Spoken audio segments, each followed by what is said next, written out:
வணக்கம். யாரும் எதிர்பார்க்காத வகையில் அடிமட்ட தொண்டருக்கு சீட் வழங்கிய முதலமைச்சர் ஸ்டாலின். நெகிழ்ந்து போன திமுக தொண்டர்கள்.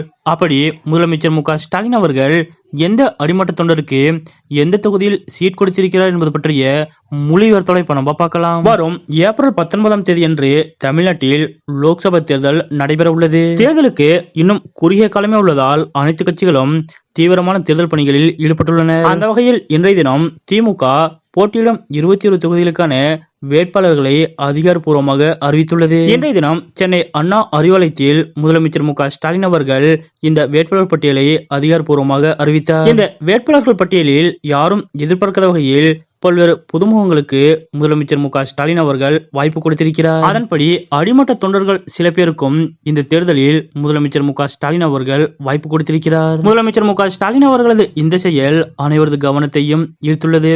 அந்த வகையில் மடத்துக்குளம் மேற்கொண்டிய செயலாளர் ஈஸ்வரசாமி அவர்கள் திமுக சார்பாக பொள்ளாச்சி நாடாளுமன்ற தொகுதியின் வேட்பாளராக அறிவிக்கப்பட்டுள்ளார். அதாவது இங்கே எம்பியாக இருந்த கு சண்முகசுந்தரம் அவர்கள் தற்போது வாய்ப்பை இழந்துள்ளார். கடந்த தேர்தலில் திமுக சார்பில் கிட்டத்தட்ட 2 லட்சம் வாக்குகள் வித்தியாசத்தில் வெற்றி பெற்றவர் கு சண்முகசுந்தரம். ஆனாலும் இம்முறை இவருக்கு வாய்ப்பு மறுக்கப்பட்டு ஈஸ்வரசாமி அவர்களுக்கு வாய்ப்பு கொடுக்கப்பட்டுள்ளது. நூற்பாலையில் சாதாரண ஊழியராக வேலை பார்த்த இவர் சுபம் பைனான்ஸ் என்ற நிறுவனத்தை தொடங்கி பல நிறுவனங்களில் பணிகளை செய்தவர். அதன் பின் டிவிஎஸ் நிறுவனத்தின் ஒப்பந்தத்தை எடுத்து 2001இல் டீலரானார்.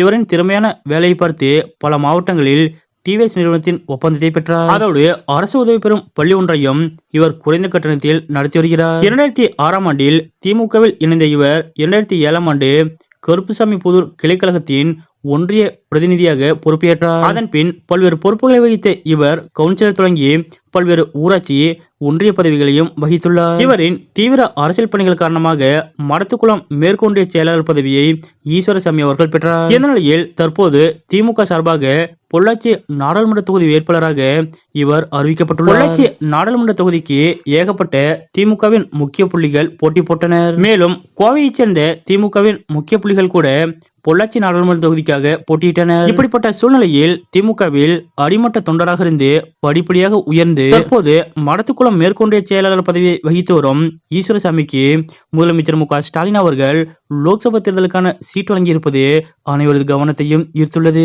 மேலும் முதலமைச்சர் மு க ஸ்டாலின் அவர்களது இந்த செயல் திமுகவின் தொண்டர்களுக்கு மகிழ்ச்சியையும் நெகிழ்ச்சியையும் ஏற்படுத்தியுள்ளது. அது மட்டுமல்லாது இம்முறை முதலமைச்சர் மு க ஸ்டாலின் அவர்கள் மொத்தமுள்ள 21 தொகுதிகளில் 11 புதுமுகங்களுக்கு வாய்ப்பு கொடுத்திருப்பதும் குறிப்பிடத்தக்கது. லோக்சபா தேர்தலில் சீட்டு வேண்டும் என பல்வேறு முக்கிய புள்ளிகள் போட்டியிட்ட போதும் சில அடிமட்ட தொண்டர்களுக்கும் வாய்ப்பு வழங்கியிருக்கக்கூடிய முதலமைச்சர் மு க ஸ்டாலின் அவர்களது இந்த செயல் பற்றிய உங்களுடைய கருத்துக்கள் என்ன அப்படிங்கறத மறக்காம கமெண்ட்ல குறிப்பிடுங்க.